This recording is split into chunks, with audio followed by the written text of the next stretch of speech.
Representative Tim Walz won the Democratic nomination for Minnesota Governor. Rep. Tim Walz won the Democratic nomination for governor of Minnesota on Tuesday, defeating two other main opponents in a closely contested primary in the race for an open seat. The Minnesota congressman triumphed over state rep. Aaron Murphy and State Attorney General Lori Swanson. He'll square off in November's election against former state rep. Jeff Johnson, who competed for the Republican nomination in Tuesday's vote. Governor Mark Dayton, a Democrat, is retiring after 2 terms in office. Walz, a moderate lawmaker and former teacher, first won his House seat in his Republican-leaning district in 2006. In the gubernatorial primary, he positioned himself as the Democrat most likely to win the general election in a state that Donald Trump nearly won in the 2016 presidential election. But Walz faced criticism from progressives over such issues as gun control. He once received an A rating from the National Rifle Association, and his 2015 vote against resettling Syrian and Iraqi refugees in the United States. Murphy, a former nurse, sought to rally progressive voters by running on a Medicare for All platform and a focus on health care. As a relative newcomer to Minnesota's political scene, she was initially seen as an underdog in the race.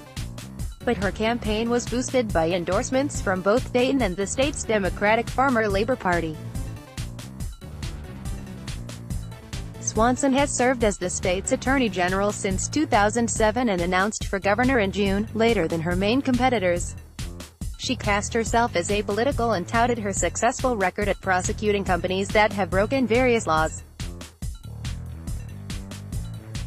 But her campaign suffered last week after reports by The Intercept and other publications detailed how she had used position as Attorney General for political purposes, including pressuring employees to do her bidding. All 3 Democrats called for boosting education funding in the state, traditionally a top priority for Minnesota voters. But Walz, who worked for 20 years as an educator, placed perhaps the biggest emphasis on the issue, unveiling a plan to improve state schools that would account for inflation in future education budgets. The inflationary game has got to stop. That is a gimmick. It is unfair, Walz said.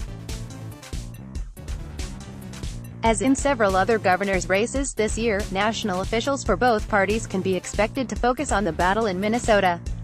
Most of the governors winning 4-year terms in November will have the power to approve or veto the congressional and state legislative districts that emerge from fights over the new political maps after the 2020 census. GOP hopes of winning back Minnesota's governorship rest in part on Trump coming within less than 2 percentage points 2 years ago of winning the state, which no Republican presidential candidate has carried since 1972. But a recent poll showed Trump's approval rating in Minnesota at just 38%, with 51% disapproving of the job he is doing.